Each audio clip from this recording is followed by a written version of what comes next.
Bonjour, nous traitons dans cette vidéo le chapitre Exode rural et urbanisation.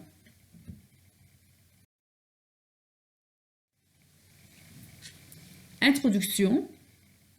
Les pays, tant développés que sous-développés, ont assisté au cours du XXe siècle à des migrations massives de la population des campagnes vers les villes, vu les opportunités que ces dernières sont en mesure d'offrir. Après la lecture du document, vous allez trouver qu'il y a une inégalité dans la répartition de la population entre le rural et l'urbain.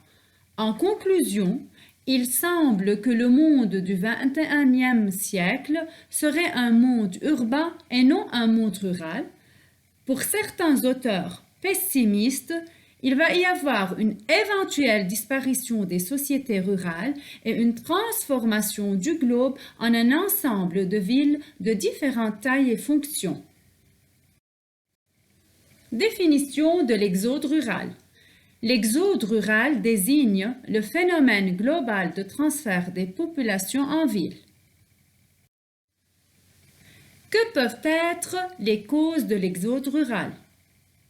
Les causes de l'exode peuvent se ramener à la diminution du niveau de vie dans la campagne par rapport à la ville, la recherche du travail en ville, étant donné que les actifs ruraux, travaillant pour la plupart dans l'agriculture, sont enclins à quitter la campagne et à gagner les zones urbaines qui offrent les perspectives d'un travail moins contraignant, c'est-à-dire moins difficile, et surtout la promesse d'une promotion sociale grâce au développement des secteurs secondaires et tertiaires, c'est-à-dire de l'industrie et du secteur de services et commerces.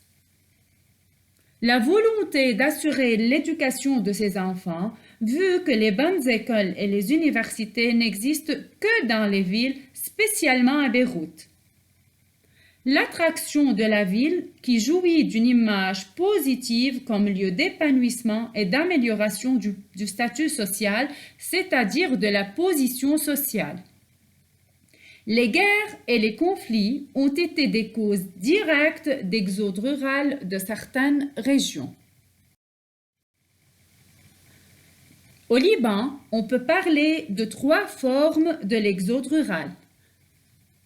La migration durable comme première forme, c'est quand le villageois quitte définitivement la campagne pour aller s'installer en ville.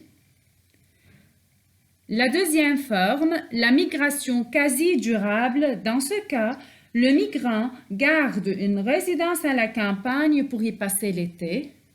Troisième forme, c'est la migration temporaire pour étudier ou pour travailler en ville ou encore à cause des déplacements forcés, par exemple le déplacement à cause de l'occupation israélienne du Sud.